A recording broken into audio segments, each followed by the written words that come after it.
Hello.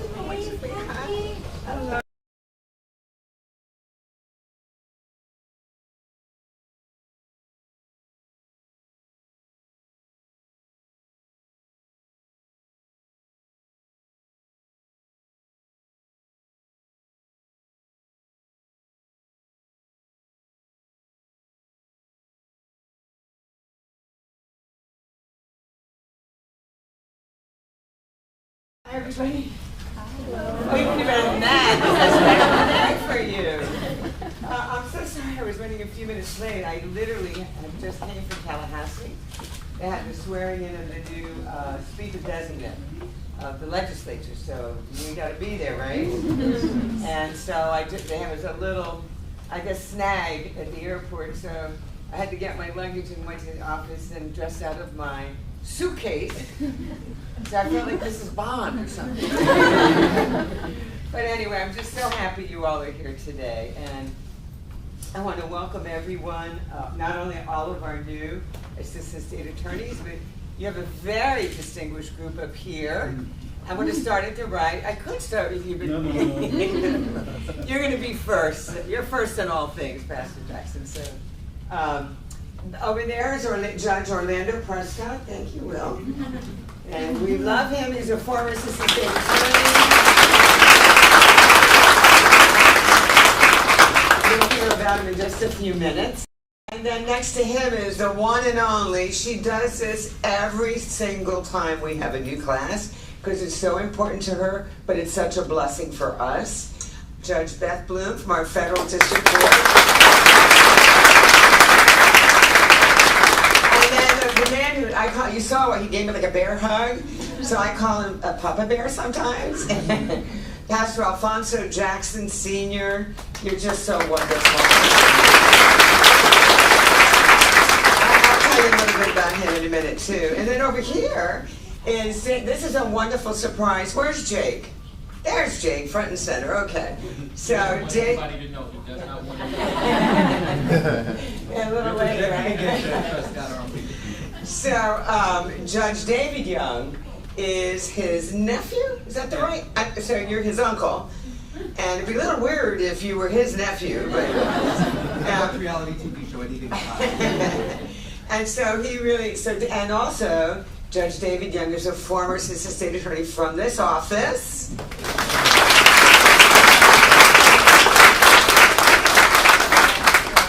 wanted to be here to swear in his nephew, so of course we said yes. What a treat.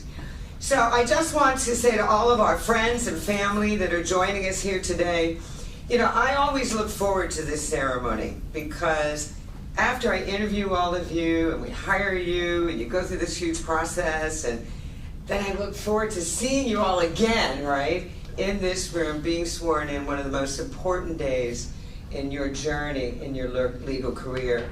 And I'm just so thrilled. We have some family members that are they're watching us on live stream, but some of them are also here. We welcome you. Thank you so much for being here. We also want to say that there are a lot of folks that couldn't be with us today that wanted to be. We did move the hour just a little bit to accommodate some of our friends so that they could be here. So those that could not be present are joining us with the modern day technology that we have. And I want to say that, you know, it's an important day, not just for you all, but it's an important day for all of your families, but most importantly, for our community. Because all of those nearly 3 million people are who you are now going to be working for and serving. And they are the beneficiaries of all of your hard work, all your dedicated service to learn, to grow, and to learn to seek justice as prosecutors. You are stepping into this very important, essential role in our criminal justice system in so many ways. You're the gatekeeper. You're going to be making decisions on people's lives that can have a lifelong impact on what kind of quality of life they have going further. And those are your decisions. They're very powerful. And yet that power is very precious. We also work with all of our law enforcement partners, the courts, the whole justice system, and the community. Everyone is delighted to have you today, being sworn into the bar, those of you that aren't already, and becoming assistant state attorneys. So now what I'd like to do is call up a young man. I know he needs no introduction to 99% of you. And those that need an introduction, well, I'm really sorry, I don't know where you've been, because he is an extraordinary young man. And it's just so wonderful to see how you stepped into such a leadership role with such professionalism, kindness, and dignity, fairness, but firmness, and helping all of us learn, right, to be the best that we can be as new assistant state attorneys. So Leonard Thompson, would you please come up and...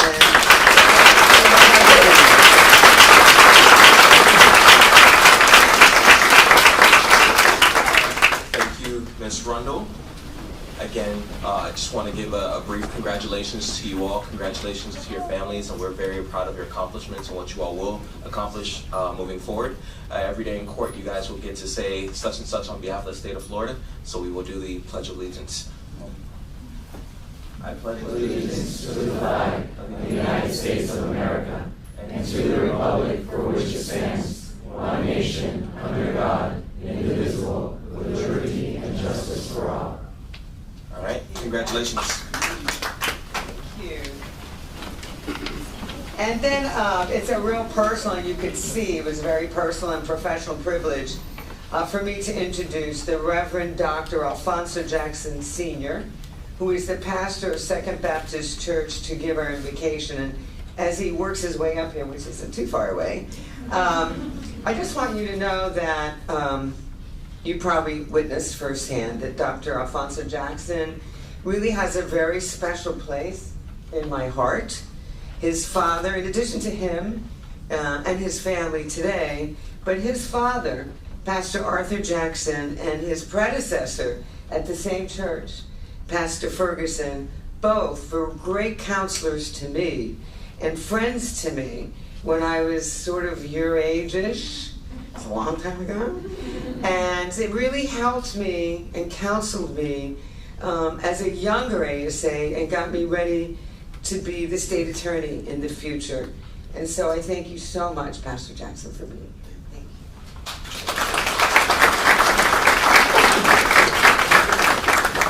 Good afternoon to all of you, and congratulations to you as well. It's an awesome opportunity that God has given to each of you. And I saw on the board that you all are going to be ministers of justice.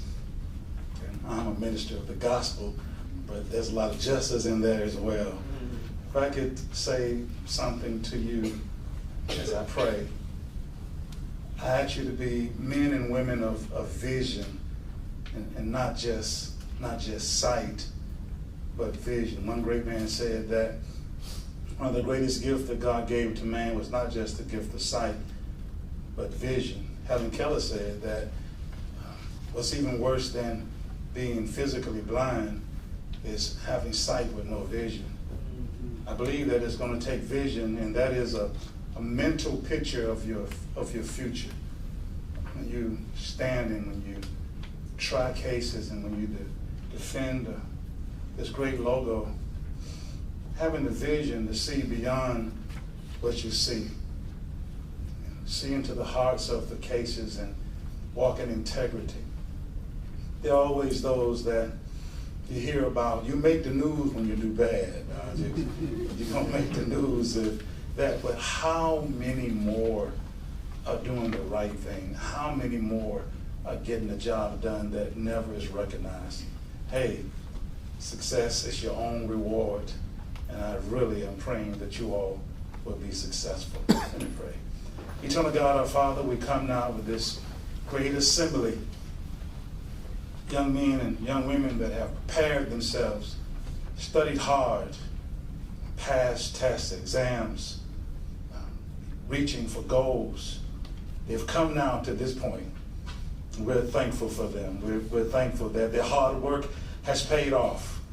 This is the first step of their journey on to what they would eventually be. For many of them, their present location is not their future destination, but right now we thank you for what is. I pray for each of them that you will increase their wisdom and allow them now to be people of vision. Go with them now in this next step of their journey. We're going to give you praise in advance for what you're getting ready to do. This we ask in Jesus' name. Amen. God bless you. Pastor Jackson, before you run away, I just have a little token. I actually gave one of these to your brother, so I need to make sure you got one too. And not that brother. No. Oh, you go to his church? Okay. So I was talking to you a few seconds ago about your father.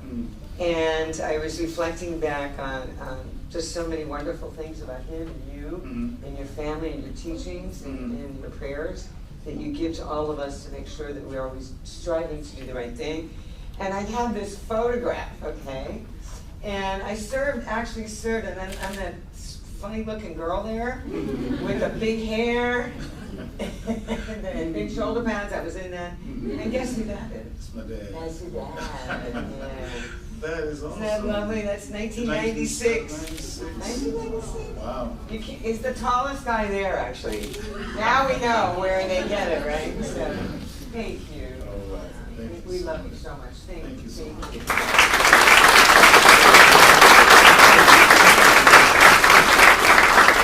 So I think most of us know that our criminal justice system has faced challenges, really, that we never expected in recent years. We had a pandemic that pretty much shut us down. Some of you may have been in law school only virtually, at least some of you were, I know.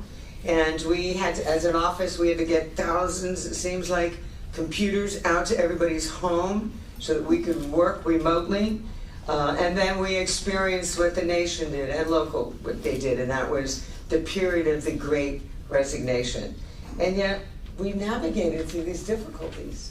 And now we are where we are today. We've overcome so many of these challenges, I think in large part because of the collaboration that we have with our leadership in the courts, the superb collaboration with all the stakeholders, our public defender, the clerk's office, and of course, I believe that our court system now is stronger than it's ever been. So I want to actually introduce you formally to someone who's an incredible part of our judicial system. Not so much at the state court level anymore, she was. Now she's in the federal court. She could go to Washington and run the country, but I don't think we want to put her through that. But if I could, just allow me to introduce this very distinguished jurist, U.S. District Court Judge Beth Bloom. Before her appointment to the federal bench, Judge Bloom served on the Florida State Court bench in Miami-Dade County. She served 15 years in county court. How about that, Lorna? Don't you wish you had her back? And I tell you that, I make a point of that, I want to underscore that because she did that for 15 years when she could have gone anywhere she wanted to. But she loved working with young and old new lawyers like you and me too. She loved working with new lawyers. She loved molding them and guiding them. And how do I know that? Not because she told me that, although her staying there says a lot of itself, right? It was the students. It was the interns. When they came to interview me, usually, for those of you who don't know, I'm the final interview, usually, hopefully. And the interns would come in, and I've told her this repeatedly because it's true. Those young interns would come in and say, oh, I would say, what court are you in? Some of you may recall this in your own interviews. And they would say, oh, I was in front of Judge Beth Bloom. Oh, she's so wonderful. And she is, and she was, and she taught a lot of us and molded us to be the best that we could be. And then she went on to be appointed to by Charlie Crist, Governor Charlie Crist, to the Circuit Court, and she served in our criminal courts and our civil divisions, and she was so good at that she also became administrative judge in almost all those divisions. Then in 2014, Judge Bloom became and served as a United States District Judge in the Southern District of Florida after her appointment by President Barack Obama and her confirmation by the United States Senate. Now listen to this, 95-0, When is the last time Congress has ever been 95-0, in the Senate especially? So, and by the way, it was on her birthday, June 24th. It was a gift for all of us, like the day you were born into this world. So, Judge Bloom, you've always been a really tremendous treat and tradition for this ceremony, and we're so grateful that you're here. So Judge Bloom now is going to swear you in. She's going to say a few words, hopefully. That's what the script says. No, I'm just kidding. And then she's going to swear you in to become members of the Florida Bar. How about that, huh?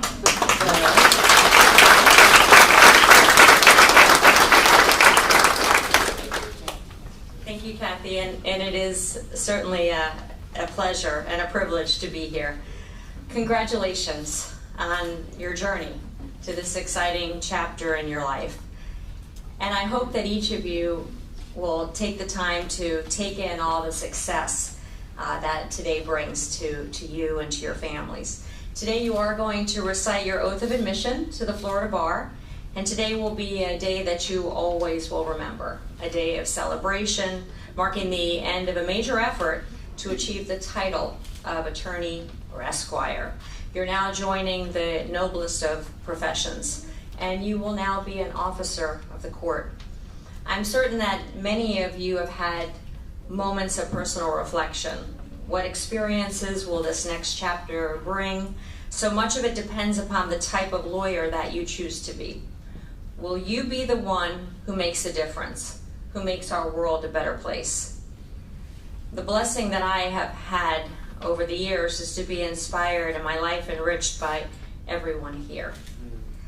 All of these incredible leaders, especially Kathy Fernandez-Rundle, that continue to put their talent, their vision, their brilliance, their heart and soul into this community and this world to make it a better place for all of us. So ask yourselves, what will you do and what will be your legacy? And while today is your day, it's also a day to express your gratitude to the role models in your life. And if they're here, I know that some of them are here remotely, thank them. Your friends and family who've been with you physically, emotionally, most financially, and lovingly supporting you. So thank them. But let's reflect and embrace on 4 important milestones, each with its own challenges, because it's a day of reflection. First, you graduated from law school. The financial, physical, emotional toll, and you now have a diploma that will soon be hanging proudly in each of your offices. And second is passing the Florida Bar. And I know that each of you held your breath. You literally held your breath as you clicked online to learn the great news that you passed the bar. And today you can rejoice in knowing that your hard work brought you to this moment in your life. So what's the bar? What is the bar? We think of the Florida Bar as an organization.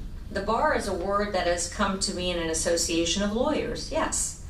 However, the origination of the term bar comes from the actual courtroom that each of you will be serving in.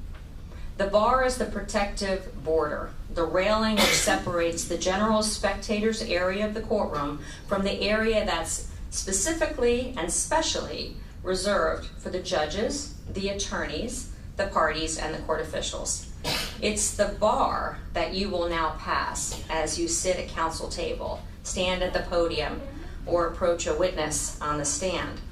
What a tremendous privilege you will soon have. And your third accomplishment is being hired by this amazing Miami-Dade State Attorney's Office from among hundreds of other law school applicants across the country. And yes, Kathy told you, having served 15 years as a state court judge in the county division, and then 2 years in the circuit court in the felony division, you will soon know and learn that the Justice Building or the Lawson E. Thomas Courthouse or the Children's Courthouse will soon be the building that you will call home. And those that are sitting next to you will not only be your colleagues, but will remain your lifelong friends. I know firsthand, over the many years that I've known our state attorney, that Ms. Rundle selects among a esteemed and elite group. And to be chosen to serve in this office is a monumental achievement. The power and responsibilities that you will have are enormous, and you must wield that power and embrace those responsibilities to seek justice. Heed the wise words of United States Supreme Court Justice Robert Jackson, who served as the United States Solicitor General and Attorney General. In his speech at the Conference of United States Attorneys on the qualities of a good prosecutor, words that apply to each of you, he said this: "The qualities of a good prosecutor are as elusive and as impossible to define as those which mark a gentleman. And those who need to be told would not understand it anyway. A sensitiveness to fair play and sportsmanship is perhaps the best protection against the abuse of power.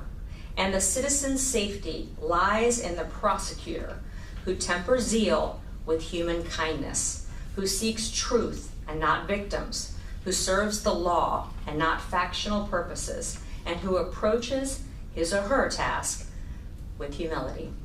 Heed those words so that you will always seek justice. And so now we get to the fourth accomplishment, and that's today being sworn in as an attorney and reciting your oath. So what does that mean, reciting your oath? I know that each of you have kind of glanced at it. You want to make sure you know the words, that you're not going to mispronounce them. But what does that mean, your oath of admission? Your oath is more than a don't lie, be courteous statement. You're actually promising to do something. The 8 clauses of this oath require action on your part to support the Constitution, to give due respect to courts and judges, to refuse to pursue a case that is not grounded in the law, to uphold and follow the law, to maintain your attorney-client privilege for those of you that are going to be practicing in other areas down the road, and to not steal from them, to act with civility and professionalism, and to pledge fairness and be truthful, and to be honorable. There is great wisdom in the oath, and I suggest that you keep it handy as a constant reminder of your ethical obligations as an attorney. I give you this advice because sooner than you think, and when you are least expecting it, your moral standards and professional ethics will be tested. You may be faced with tough questions, like arriving at a fork in the road and knowing what you should do and what you shouldn't do, and not knowing which way to turn. It may be a mistake you've made, or an unwillingness to admit it, discovery that perhaps was not turned over and should have been, a witness statement in a case that should have been disclosed, maybe a temptation to send that unprofessional email or text you composed out of frustration, or placing an argument in a pleading that you know has no support in the law. Like all attorneys before you, you're going to have to decide which road to travel. Should you do or say something, or should you not do something? You'll be tempted to go the easier route, especially if nobody is looking. And my advice is to go with the harder right versus the easier wrong.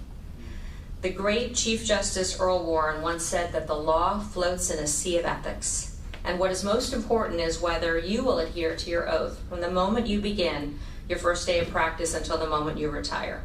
And above all, your oath reminds you that you are an officer of the court. It is a most noble calling.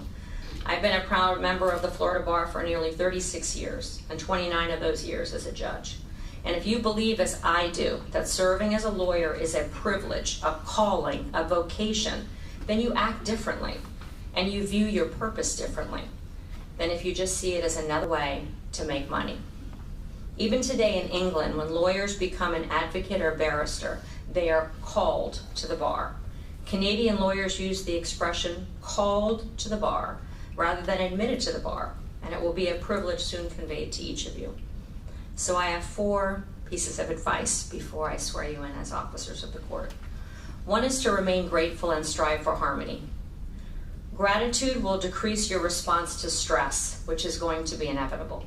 Remember the gifts you have been given, your intellect, your temperament, your loved ones. Staying grateful will improve your outlook towards solving and enhance your relationships, both professionally and personally. Harmonize your work commitments with your health and your relationships. In law, as in life, Your challenge will be to not lose perspective on what is truly important. And look behind you, look around you, look into that camera. Your family and friends are with you. They've been there, and they will continue to be there for you. So be there for them. And look back at your own life. You've accomplished what many have only dreamed of. You were accepted into and excelled at the finest law schools in the world. You learned and were inspired by world-renowned faculty, tremendous alumni. You developed friendships. You shared space with students from every walk of life. And you engaged in classes, clinics, and programs that enhanced the importance of the law. And you made it through law school in the most challenging times, as our state attorney said, during a pandemic, adjusting to the rigor of law school, the readings, the analysis, the exams. You can proudly hang your Juris Doctor diploma and know that you earned it. And congratulations once again on passing the Florida bar. It's no small feat and a tremendous accomplishment. My second piece of advice is continue to be a student.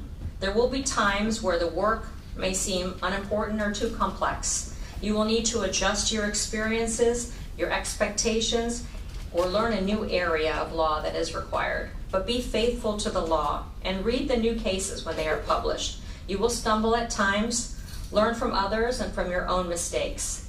Fail forward. The times when you get knocked down and get back up, those are the times that will define you. You will be nervous interviewing your first witness or your first victim, walking up to the podium to begin your oral argument, arguing your position on a very complex legal issue. Learn to be good and then work to become great. And even when others doubt you, do not let their doubt distract you from your purpose. But do accept well-placed criticism and learn from it. Remember that relationships are important. They are where we impact people's lives. Surround yourself with people who will inspire you. It will make you a better lawyer and a better person, and will keep you humble. My third piece of advice is protect your reputation. Be an officer of the court. Civility is not inconsistent with zealous advocacy, and resist the temptation to be unpleasant. I know I speak on behalf of my colleagues, Judge Prescott, Judge Young, when I say that we learn quickly those attorneys who lack civility and take the unfortunate path of unprofessionalism. Those who fail to turn over discovery, argue a meritless point, or refuse to cooperate with proper requests from opposing counsel. As judges, we see it in the snarky brief writing, the chest-pounding emails, and the bullying tests. You safeguard your good reputation by always conducting yourself in a professional manner. So resist the urge to disparage others and the legal profession, and never ever tarnish your reputation by compromising your integrity. My final piece of advice is to give back. Do pro bono work and engage in public service and positive change. Lawyers who engage in pro bono service, is it mine or yours? Oh, I'm sorry. The one cardinal rule, right? Turn off your phone. Lawyers who engage in pro bono service to protect those who cannot help themselves or work to promote social justice are truly the heroes of our profession. There are so many people in this world in need, and you will find no greater reward than representing the poor and working for change. You will gain much satisfaction if you are not simply a fee-charging artisan, but a contributor to the public good. And just look at the wonderful programs that our state attorney has established that you can get involved with.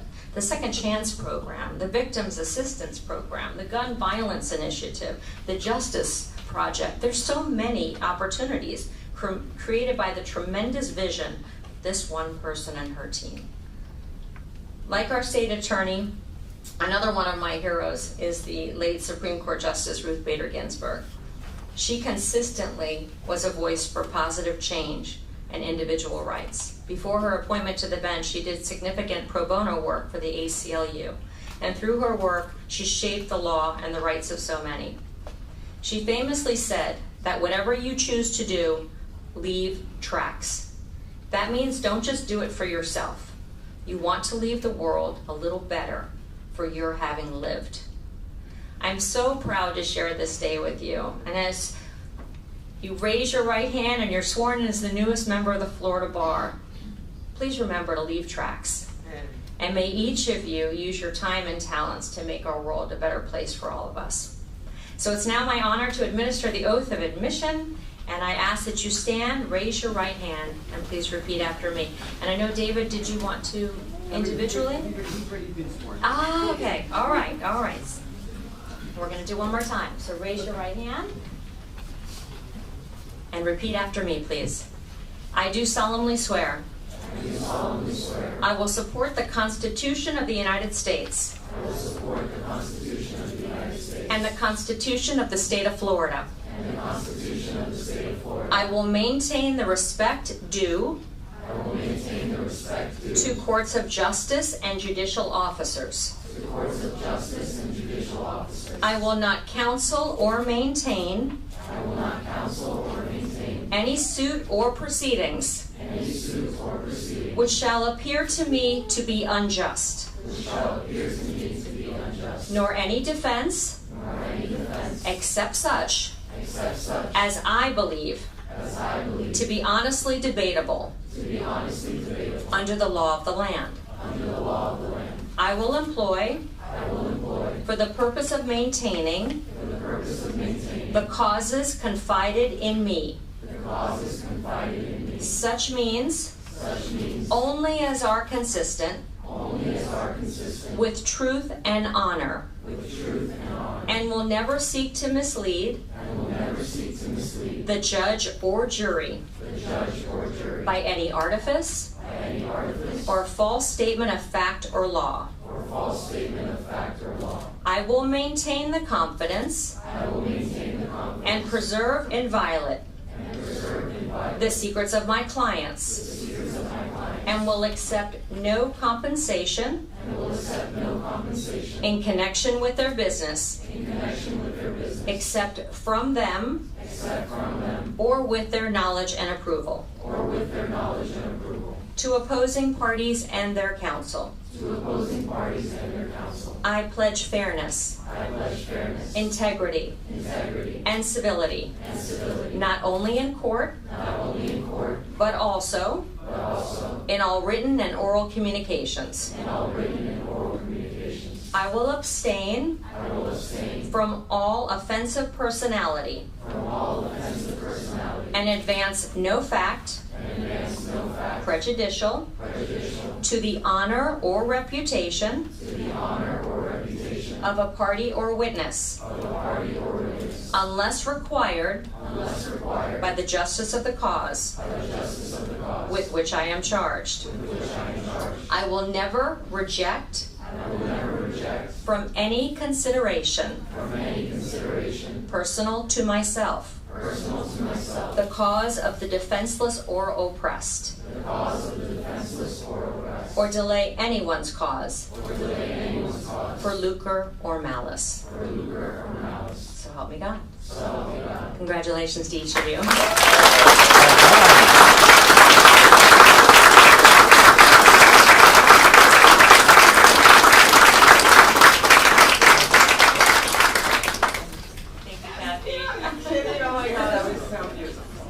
Such wonderful words of wisdom from such a wise, smart, wonderful human being. Okay, you may all be seated. How's it feel? You're pitching yourself? And of course that oath goes way beyond just being assistant state attorney, right? So we are going to do that in just a few minutes, but I just want to echo some of the things that Judge Bloom said so eloquently and so powerfully. They bear repeating, but I couldn't nearly do it as well as you did. So I'm going to try not to. But some of them really need to be underscored because they're so integral into our core values of who we are as lawyers, but also as ministers of justice. So for those of you that may not know exactly how we do what we do, we are a public servant. We have servants' hearts. And we talked about the 3 million people that we work for. And we work to protect them, but that means everybody, including the defendant and the accused.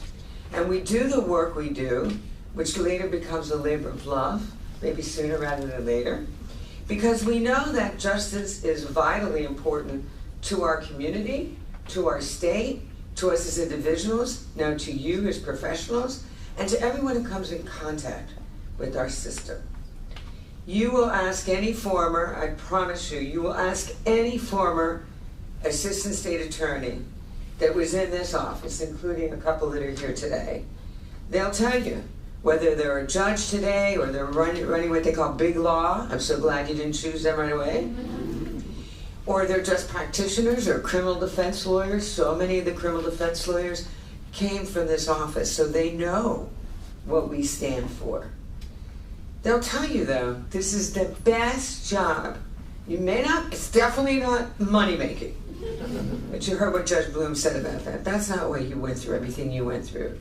You went through because you really want to be ministers of justice. And this is the place where you will say, that was the best experience, it was the best job I ever had in my legal career. I promise you that. And ask them if they've already spoken to you. They've had some former ASAs come and speak, right? And they've told you that. The thing is, though, that you have the power to make that true.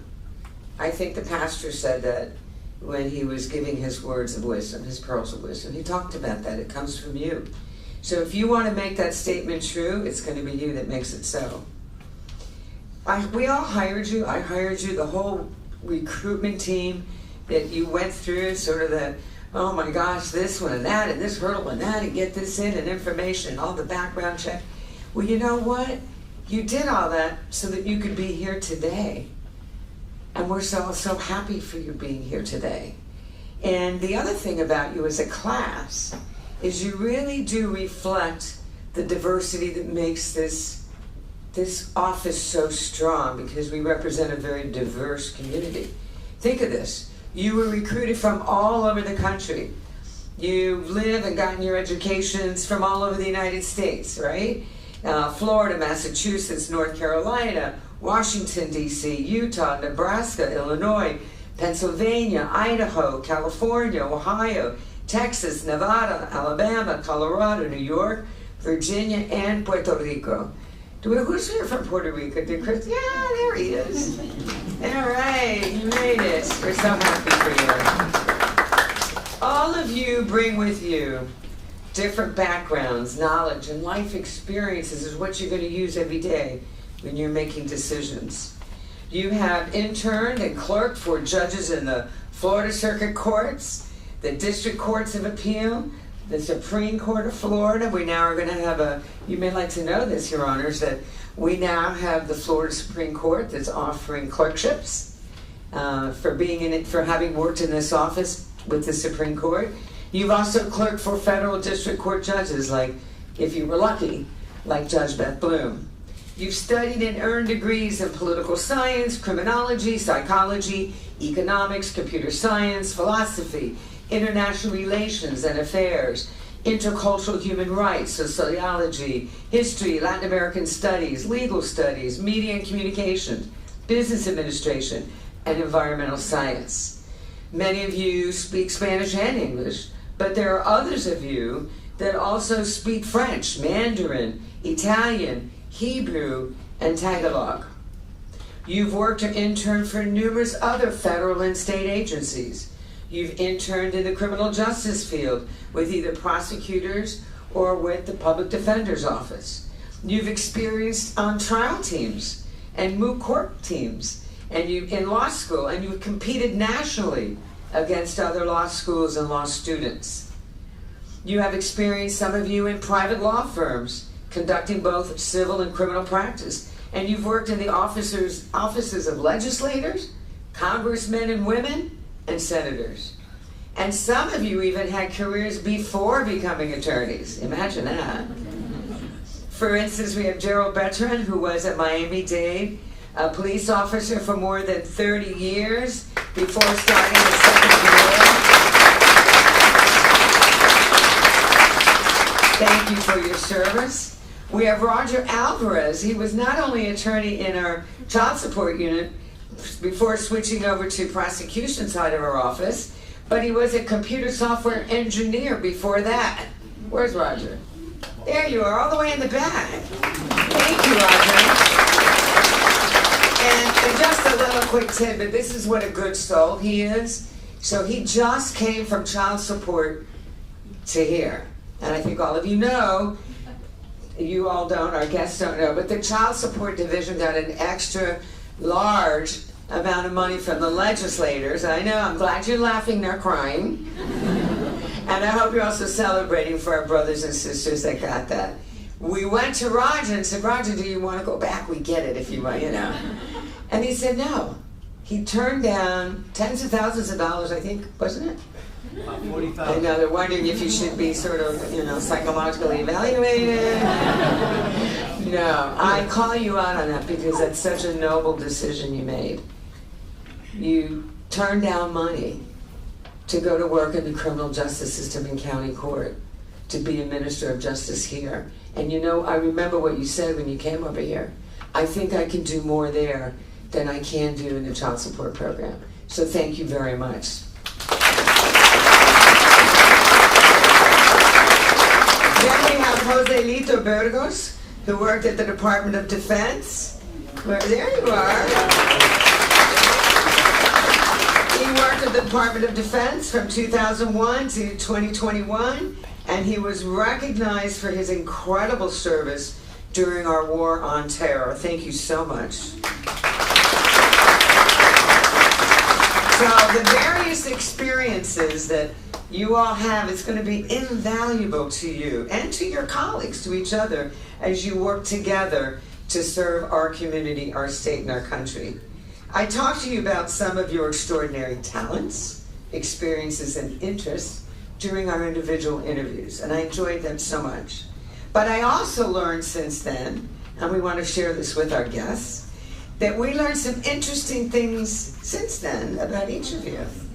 Yes, you should be nervous. For instance, Claudia Martinez and Alanis Alvarez, some of you got to know each other on the shuttle rides we provided to and from the Metro Rail station, but you didn't catch it one day and you got stuck in the rain and ended up here completely drenched. But see, you laugh about it, that's great. And then some of you are always on the lookout for manatees. Are you sure it's manatees you're looking at down there on those boats? That's Kyle March and Matthew Hall. Uh-huh. And then one of you built a work wardrobe by skillfully shopping the thrift shops in our area. That is Ashley Mueller. Hey, Ashley, I'm taking you to Tallahassee with me. And can you wear the really worn down shoes that barely have soles so we can tell them you're not paying enough? And then one of you is a power lifter and coaches other power lifters. Ooh, I'm not getting in your way. Ian Leclerc, is that you? Oh my goodness, let's see. Are you one of the power lifters he coaches? And then one of you was a professional tennis player as a teenager, and then consistently placed in the top 25 NCAA Division I tennis players in college. Daniela Roldan? She's not here today? Oh. Okay. I won't ask. And then one of you has been a personal tutor in lots of different subjects. That's Kathy Toyos. Yeah. All right, Kathy. And then one of you did volunteer work in Nicaragua. That is Sonia Viola.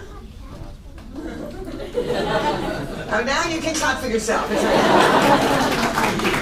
And then we also have one of you that volunteered also in Colombia, Carlos Villalobos. And And then last but not least is the one of you that always cheerfully wears butterfly clips. Where are you? Taylor Rich? Oh, she's not here today. She forgot her butterfly clip and went home to get it. I know some of you were classmates in undergrad and law school. Many of you have lots of friends in common, like Sabrina Ortega and Destina Fernandez. I hear that the two of you are opponents in your first oral arguments in law school. And you're still sitting next to each other, I see. Okay. I know that you've made good friends among your new colleagues in the last several weeks being together. And that's a bond I think Judge Bloom talked about that you all share today, and it will be one that will only grow and deepen. Many of you will become lifetime friends. Some of you will marry each other. Some of you might divorce each other. You'll become godparents to some of your friends' children, to each other's children, and a substantial number of you will get married and have baby ASAs.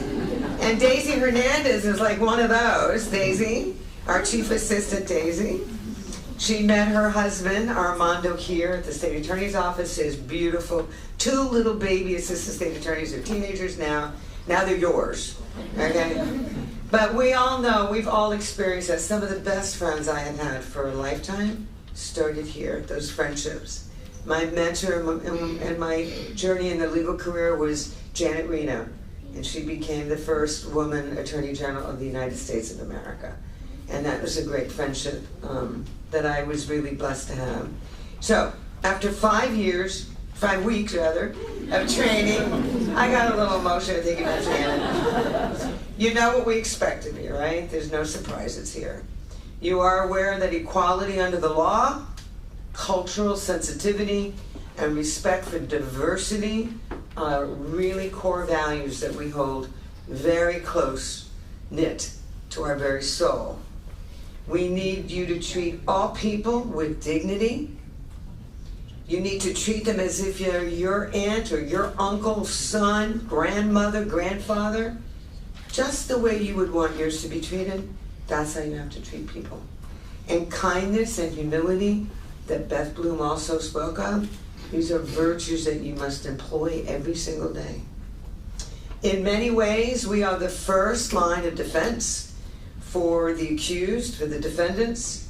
You know, once an arrest has been made, we as prosecutors need to ensure that all the constitutional rights that we are so privileged to have in this country, that all of those rights have been correctly addressed by the arresting authority. The other thing is to listen to all the information. You know, if you're in the courtroom, and we all know what it's like, you're being tugged in a million different directions. But listen to as much as you can about the input of the defendant. Listen to what his family has to say, his mother, his father, his pastor, his priest, his coach, his teacher, his mentor. You're going to be making decisions on those folks' lives. And so you want to get all the input, that you can get all the information that you can to make sure that you're making the most just decision you possibly can. And throughout all these weeks of intensive training, by the way, one of the best training programs in America, I know that you know that because a lot of you told me that in our interviews. I said, why Miami's office? And one of the many things on your list was, I hear it's got one of the best training programs in America, and that's because we do. I want to thank our training director here. Everybody, thank him.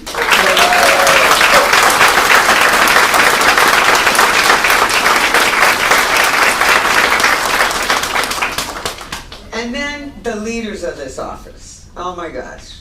They are so incredible. I am blessed every day to be talking to them, whether it's 6 in the morning or 8 in the morning or 11 at night or Saturday, Sunday, doesn't matter. These are the real salt of the earth servants in this community. They work tirelessly for you, for us as an office, and for that community. So it starts with my chief assistants. Would you please stand up? Steve Talpins, Daisy Hernandez, Kathleen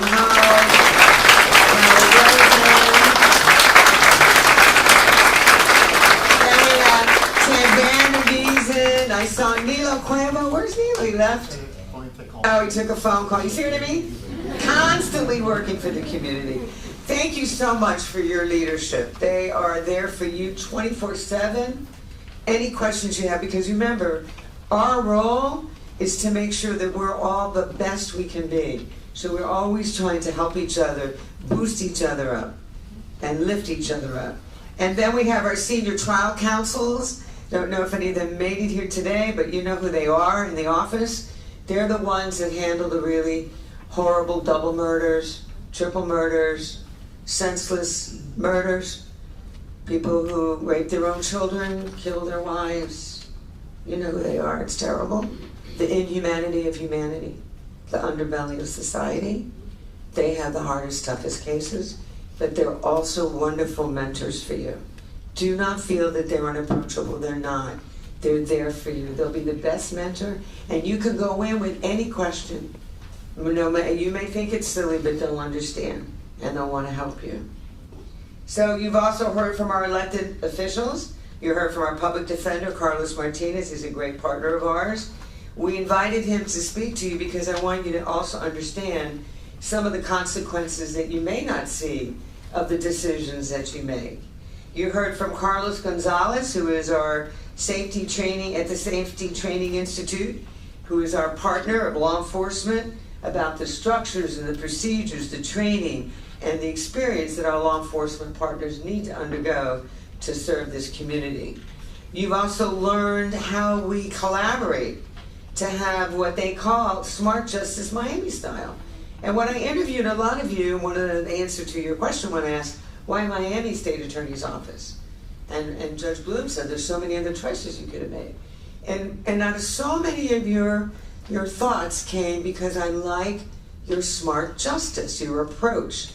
And so it's not just a reputation, right? It's not just a branding. It's something we need to practice every day, right? We need to be always utilizing smart alternatives that exist or create. You know, the pastor talked about vision. He's so right. Vision is such an important quality. It's almost innate. But you will also develop vision, and you can come to us and say, you know what? There's a better way I think that we can do this, and that's what we like to hear. And if you develop something creative in your mind, bring it to our attention. You know that our overall mission is to protect and defend our community by upholding and enforcing the criminal laws of the state of Florida. Importantly, and most importantly, you understand that as prosecutors, you truly are ministers of justice. You seek a just result in every single case with honesty and with ethics. You have to protect the innocent, and you need to convict the guilty. You stand up proudly and compassionately for our victims. You become their voice, their advocate. Often, too often, victims really feel powerless and voiceless. They feel further victimized by the very complicated criminal justice system that we have. You need to be there for them. They're leaning on you. You know that as ministers of justice, we must always have principled reasons for everything we say and we do. And somebody mentioned quick text messages and those emails. I don't know if this works for you, it works for me. I take a deep breath, I take a step back, and I wait 24 hours. Because whatever you say and you do is a reflection of who you are, not just as a lawyer that Judge Bloom talked about, but now as a prosecutor. You represent the greater whole, all of us. The goal of this training program has been to help you learn how to be effective and ethical prosecutors seeking justice. You know we expect you to commit yourself to the highest standards of professionalism and courtesy. I love that word, kindness. It just means so much. It's who we need to be and what we need to do every day. You know also that you're going to make a huge difference in your own lives, but also in all the lives that you're going to be touching in one way or the other. And so I say to you, remember that justice is something that you do for people, right? You don't do it to people. You're becoming true seekers. You're becoming real advocates for the victims of property crimes, violent crime, and in time, you will grow and develop the skills that you will need to advocate, enforcing the laws for those who have been victimized by sexual assaults, by human trafficking, by homicide. You will be that important voice for those who have been victimized by criminals, the voiceless and the vulnerable and the powerless. You are becoming the true defenders of our laws, of our constitutional rights, and of the public that we seek to protect every day. Today, you're becoming prosecutors. And so to echo something else that Judge Bloom said, to all you family members, thank you Thank you for developing a servant's heart in all of these wonderful folks that you've nurtured through their lives. Thank you for sharing them with us, with this community. Thank you for supporting them. Yes, financially it's a big deal.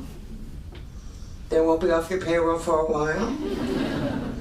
But know this, that through them, you are contributing the best asset you feel you have as a parent, and that's them to our community. So I encourage all of you to also, as Judge Bloom said, thank your family. Whoever supported you on this journey, go home tonight and give them a big hug. And last but not least, I want you to know that you are going to make mistakes. We all have made mistakes. I've made mistakes. I still make mistakes. And just know that, I think someone said, fail forward. Was that the phrase I heard you say, Judge Bloom? I love that. Can I use that? Thank you. Because that's what we all need to do. Now, we're all going to do it. It's okay. Just learn from it. And remember that you are now going to be enjoying this journey as well. Have fun doing it. I know we've talked a lot about your responsibilities and your duties, ethical and otherwise, and all of those core values are very important. But there's another part of this. If you love what you're doing, you will be great at it. And this will become a labor of love. It won't be a job. So congratulations. Thank you all for choosing this as your public service. I honor you and I'm grateful to you and I thank you.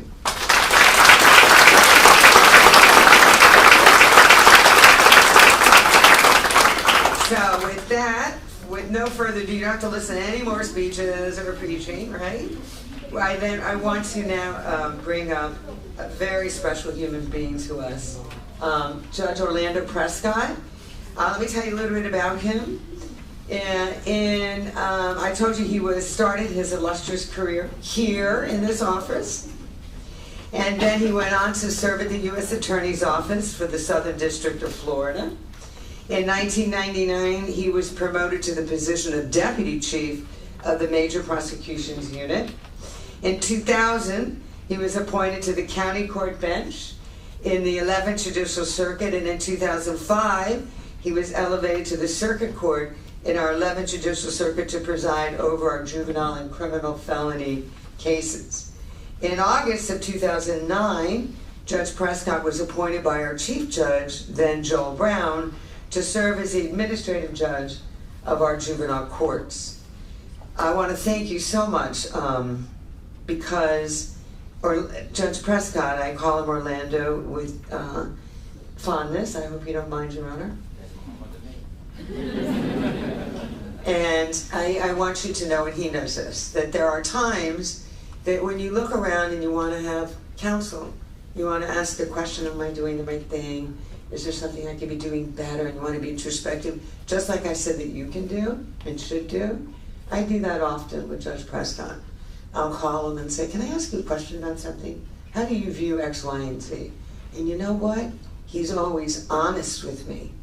And he always gives me wise counsel. And I thank you publicly for that. So without further ado, everyone, please welcome Orlando Prescott. He's going to swear you in.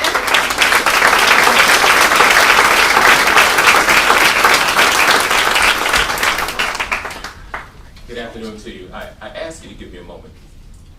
My state attorney says that no more speeches, and I'm not going to give a speech. Because you see, the notes that I had written, I'm putting them away. Because after listening to my sister, Judge Bloom, and listening to my pastor, there's something that I want to share with you. Up until now, you have earned this position. When you raised your right hand and you accepted the oath as a member of the Florida Bar, you earned that. You matriculated through some of the best law schools in the United States. You passed every exam that they had for you at that institution. And somewhere, be it in your home or in your parents' home, usually your parents' home, they spent $200 to frame that piece of paper. Because it showed your accomplishments, what you were able to accomplish.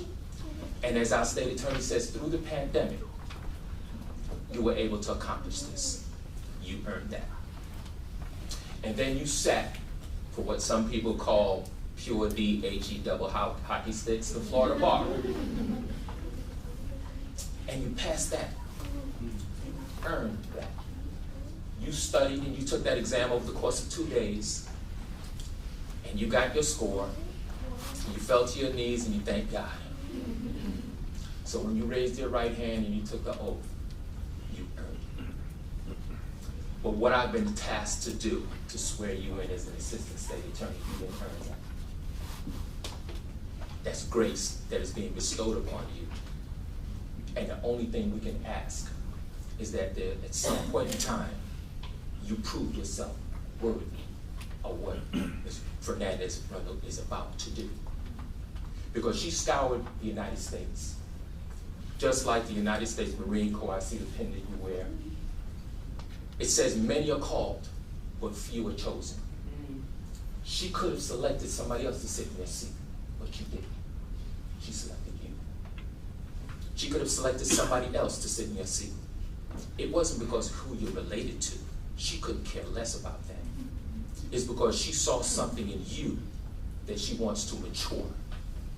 Pastor spoke about vision. Vision is going beyond that which you can see. So what you can see, you look beyond that. That's vision. She sees an individual who has potential. And she's going to nurture you to bring forth that potential. She's going to train you to give you the knowledge, the skills, and the tools to do that which she's asked you to embark on. It's not an easy task, but she has vision down the road that you will get there. Not everybody will. There's a great chasm between being a lawyer and a trial attorney. You have taken exams to be able to sit behind any desk, to peruse any document, to dissect it. Everybody who graduated from law school can do that. Not everybody can walk into a courtroom and think on their feet and defend the people of the state of Florida. She has the vision that you will be able to accomplish that task. There are many of you who have graduated with people who have gone on to big law firms who are carrying somebody else's briefcase, who take deposition after deposition after deposition, and they look at you in complete and total awe. You're in a courtroom? Yes, because somebody has the vision that you're worthy of it. What we're going to do today is to ask and pray that somewhere along the line, you prove yourself worthy of the oath that you're about to take. Not everybody can do it. The Lawson E. Thomas building is named after a gentleman, Lawson Thomas, who practiced here in the state of Florida. And he was fond of saying that the law is a double-edged sword. He said because on one side, you use it offensively to fight, and the other side, you use it defensively to defend. Lady Justice wields that sword. That sword is going to be given to you if you accept this oath. Because I'm asking you not to be a mere prosecutor. In my humble opinion, I think sometimes prosecutors become myopic. They see one thing: prosecute, convict, and put away. This state attorney is asking you to be a lawyer who prosecutes on the behalf of the people of the state of Florida, to defend the Constitution of the United States. I take exception to something you said. She said that you, in many instances, will be the first line of defense. I take issue with that. In every instance, you will be the first line of defense. In every one.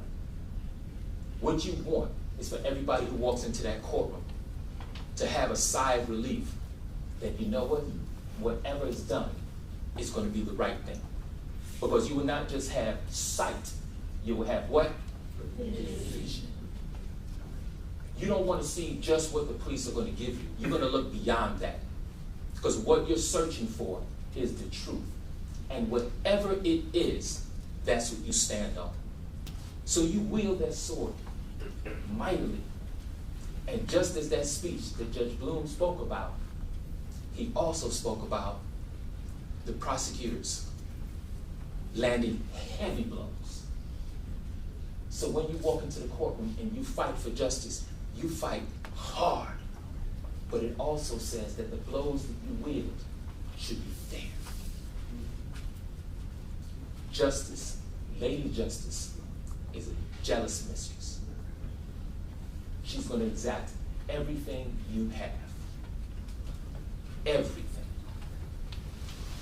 The state attorney is correct. That which you're going to embark on is going to leave a mark on you. And I hope that you leave a mark on this community. So whenever you step foot, they know that the right thing is going to be done. Remember, you didn't earn this. It's called grace. It's being given to you. You didn't earn it, but prove yourself worthy of it. And if you think you can do that, no, let me retract that. The only way I'm going to do this is if you rise and you raise your right hand, at every oath, at the end of it, it ends with what? So help me what? For those of you who believe in something beyond yourself, something that empowers you from deep within, that moral compass that nobody can change, no one else can alter, but it lives and dwells within you. And when you give that oath, you give that oath that the work that you put forward is not commensurate to the pay. Let's be honest, the pay is not good. It's not good. When I started, August 13th of 19 what? 84. You know how he knows? It was the 50th, but that's it. Because he was in that anteroom with me. We started together. We made $17,500. $17,500 a year after graduating from law school for 4 years. I ran the streets of Brooklyn, New York. And when I went back home and I told the guys that I grew up with, you know, some of them had a different job than I had. And I literally had people pull out $17,500 out of their pocket. I said, boss man, you don't have to do that. But I had a reverence. At the time, I was not married, so what's now my mistress was my girl. And that girl is who? Lady Justice. So if you stand with me today and you raise your right hand, your commitment is not just to her. It's not to the person sitting next to you, but it's the thousands of people who inhabit Dade County, who are going to look to you day in and day out to do the right thing. And when you do the right thing, remember when Pastor got up and he says, you know, nobody knows you, the papers won't print your name until something goes wrong? Don't worry about what they print. Because in your heart, if you did the right thing, you let them print. The only thing you ask is that they spell your name correctly. Not everybody can do it.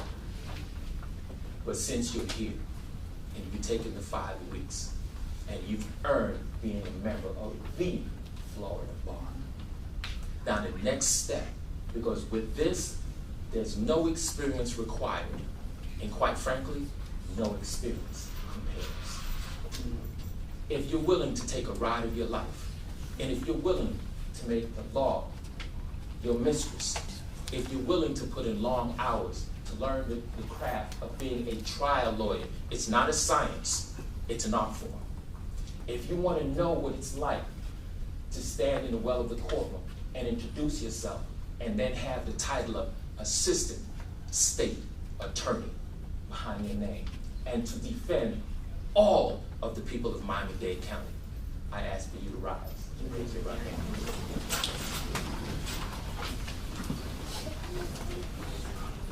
And repeat after me.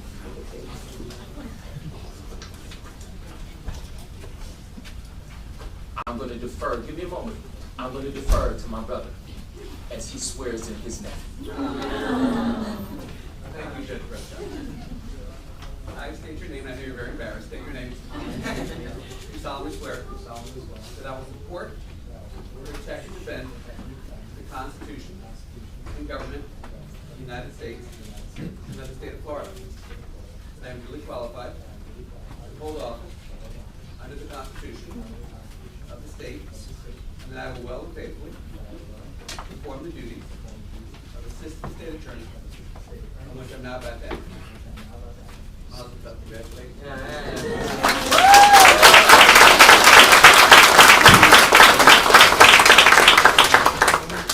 I don't believe in upsmanship, but I'm going to do one better. So, and all my nieces and nephews. And repeat after me, please. Raise your right hands. I do solemnly swear. That I'll support, protect, and defend. The Constitution and government of the United States. And the state of Florida. That I am duly qualified to hold office. Under the Constitution of the state. And that I will well and faithfully perform. The duties of Assistant State Attorney. On which I am now about to enter. So help me God. Bless you.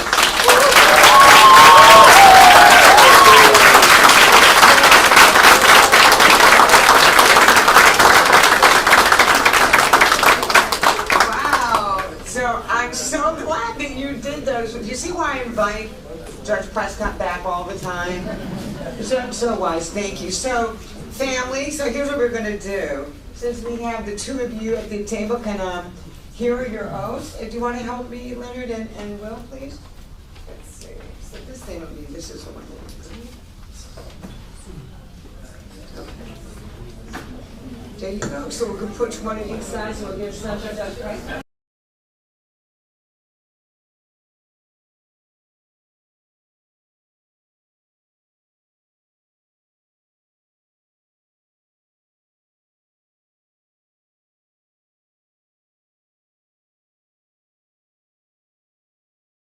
Come on up. You can take photographs.